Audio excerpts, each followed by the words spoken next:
യുഎഇയിൽ credit card ഉപയോഗിക്കുന്നവരുടെ എണ്ണം വളരെ കൂടുതലാണ്. പ്രത്യേകിച്ച് പ്രവാസികൾക്ക് ഇതൊരു പ്രധാന സാമ്പത്തിക ഉപകരണമാണ്. വിവിധ ബാങ്കുകൾ നൽകുന്ന ക്രെഡിറ്റ് കാർഡുകൾ വഴി റിവാർഡ് പോയിന്റുകൾ, ക്യാഷ് ബാക്ക്, യാത്രാ ആനുകൂല്യങ്ങൾ തുടങ്ങിയവ നേടാൻ സാധിക്കും. എന്നാൽ ഇന്റർനാഷണൽ ക്രെഡിറ്റ് കാർഡ് ഉപയോഗിച്ച് വസ്തു വാങ്ങുന്ന പ്രവാസികൾ നിയമപരമായ അപകടങ്ങളെക്കുറിച്ച് ബോധവാന്മാരായിരിക്കണം. വിദേശത്ത് വസ്തു വാങ്ങുന്നതിന് ഇന്റർനാഷണൽ ക്രെഡിറ്റ് കാർഡുകൾ ഉപയോഗിക്കുന്നത് നിയമലംഘനമാണെന്നും ഇത് ഒഴിവാക്കണമെന്നും വിദഗ്ധർ മുന്നറിയിപ്പ് നൽകുന്നു. റിസർവ് ബാങ്ക് ഓഫ് ഇന്ത്യയുടെ ലിബറലൈസ്ഡ് മെറിറ്റൽ സ്കീം അനുസരിച്ച് ഒരു സാമ്പത്തിക വർഷത്തിൽ $2,50,000 വരെ ഇന്ത്യക്കാർക്ക് വിദേശത്തേക്ക് അയക്കാൻ കഴിയും.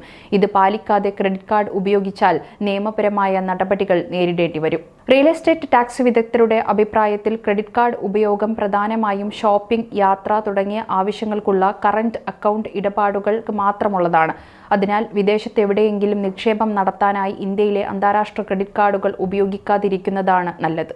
അന്താരാഷ്ട്ര ക്രെഡിറ്റ് കാർഡുകൾ വഴി ദുബായിൽ വസ്തു വാങ്ങിയ ചില ഇന്ത്യൻ പൗരന്മാർക്ക് നിയമപരമായ പ്രശ്നങ്ങൾ നേരിടേണ്ടി വന്നതായി റിപ്പോർട്ടുകളുണ്ട്. ഖലീജ് ടൈംസാണ് വാർത്ത റിപ്പോർട്ട് ചെയ്യുന്നത്. ഇന്ത്യൻ നിയമപ്രകാരം foreign exchange management act (FEMA) അനുസരിച്ച് വിദേശത്ത് വസ്തു വാങ്ങുന്നത് ഒരു മൂലധന അക്കൗണ്ട് ഇടപാടായി, അതായത് ക്യാപിറ്റൽ അക്കൗണ്ട് ട്രാൻസാക്ഷൻ കാണിക്കണം.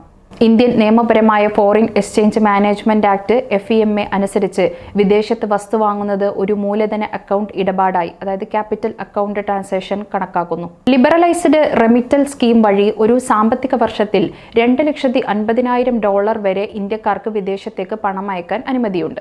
ഇതിലൂടെ നികുതി അടക്കുന്നതും മറ്റ് നിയമപരമായ കാര്യങ്ങൾ പാലിക്കുന്നുണ്ടെന്ന് ഉറപ്പാക്കണം. പല ഡെവലപ്പർമാരും ഡൗൺ പേയ്മെന്റിന് ഒരു ഭാഗം മുൻകൂറായി സ്വീകരിക്കാറുണ്ട്. ഇത് പ്രോപ്പർട്ടി വാങ്ങുന്നവർക്ക് പണം കൈമാറ്റം ചെയ്യാൻ കൂടുതൽ സമയം നൽകുന്നു. സാധാരണയായി ഇത് 80,000 ദിർഹത്തിൽ കുറവായിരിക്കും. ദുബായിൽ പ്രോപ്പർട്ടി വാങ്ങാൻ ആഗ്രഹിക്കുന്ന ഇന്ത്യൻ നിക്ഷേപകർ ഇന്ത്യയിലെ അന്താരാഷ്ട്ര നിയമപരമായ ചട്ടക്കൂടുകൾ പാലിക്കുന്നുണ്ടെന്ന് ഉറപ്പാക്കണം. RBIയുടെ മാർഗനിർദ്ദേശങ്ങൾ അനുസരിച്ച് വിദേശത്ത് വസ്തു വാങ്ങുന്നതിനുള്ള പണം മതിയായ രേഖകളോടും 1 വർഷമെങ്കിലും പഴക്കമുള്ള ബാങ്ക് അക്കൗണ്ടിലൂടെ മാത്രമായിരിക്കണം കൈമാറേണ്ടത്. വിദേശത്ത് വസ്തു വാങ്ങാൻ അന്താരാഷ്ട്ര ക്രെഡിറ്റ് കാർഡുകൾ ഉപയോഗിച്ചാൽ നിയമപരവും സാമ്പത്തികപരവുമായ വലിയ പ്രത്യാഘാതങ്ങൾ ഉണ്ടാകാം. ഇത് അധികാരികളിൽ നിന്നുള്ള അന്വേഷണങ്ങൾക്കും പിഴകൾക്കും വരെ കാരണമായേക്കും. RBI, ആദായ നികുതി വകുപ്പ്, എൻഫോഴ്സ്മെന്റ് ഡയറക്ടറേറ്റ് എന്നിവയുടെ അന്വേഷണങ്ങൾ നിങ്ങളെ തേടി വരും. എന്തെങ്കിലും ഇടപാടുകൾ നടത്താൻ നിങ്ങൾ ലക്ഷ്യം വെക്കുന്നുണ്ടെങ്കിൽ രജിസ്റ്റർ ചെയ്ത ബാങ്ക് അക്കൗണ്ട് വഴി മാത്രം പണം അയക്കുക. എല്ലാ ഇടപാടുകളും രേഖപ്പെടുത്തുകയും RBIക്കും ടാക്സ് അധികാരികൾക്കും റിപ്പോർട്ട് സമർപ്പിക്കുകയും ചെയ്യുക. ഒരു സാമ്പത്തിക ഉപദേഷ്ടാവിനെയോ നിയമപരമായ ഉപദേഷ്ടാവിനെയോ സമീപിച്ച ശേഷം മാത്രം വിദേശത്ത് പണം നിക്ഷേപം നടത്തുക. കൂടുതൽ കാര്യങ്ങൾ ശ്രദ്ധിക്കണം. വിദേശത്ത് ഒരു പ്രോപ്പർട്ടി വാങ്ങാൻ ഒരു അന്താരാഷ്ട്ര ക്രെഡിറ്റ് കാർഡ് ഉപയോഗിക്കുന്നത് നിങ്ങളെ കൂടുതൽ കുഴപ്പത്തിൽ ചാടിക്കും. വിദേശത്ത് നിക്ഷേപം നടത്തുമ്പോൾ എപ്പോഴും ശരിയായ ബാങ്കിംഗ്, നിയമപരമായ മാർഗങ്ങൾ പിന്തുടരുക. പ്രവാസികളിൽ പലരും ക്രെഡിറ്റ് കാർഡ് ഉപയോഗിച്ച് പണം തിരിമറി നടത്തുന്നവരാണ്. പണമിടപാടുകൾ ശ്രദ്ധിച്ചു വേണം നടത്താൻ എന്നാണ് ഈ രംഗത്തുള്ളവർ അഭിപ്രായപ്പെടുന്നത്. ഓൺലൈൻ ഷോപ്പിംഗിനും ബില്ലുകൾ അടക്കുന്നതിനും ക്രെഡിറ്റ് കാർഡുകൾ വ്യാപകമായി UAEയിൽ പ്രവാസികൾ ഉപയോഗിക്കുന്നുണ്ട്.